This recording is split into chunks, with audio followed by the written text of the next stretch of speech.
তো গাইস, আপনাদের সামনে নিউ একটি ভিডিও নিয়ে আসলাম। ভিডিওটি হলো আপনারা কিভাবে ঘরে বসে 40 দিনে 40 থেকে 50,000 টাকা ইনকাম করতে পারবেন।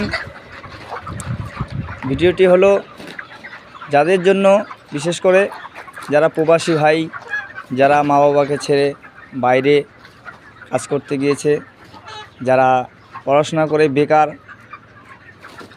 চাকরি বাকরি নেই, তাদের জন্য বলছি। কষ্ট করে 2 লাখ টাকা ইনকাম করে এই ফার্মটি দিলে মোটামুটি 11 কাঠা বা 10 কাঠা জমির মধ্যে ঘরটা করতে পারবেন। ঘরটা করার পরে আপনারা 40 থেকে 45 দিনের মধ্যে 40-50 হাজার টাকা ইনকাম করতে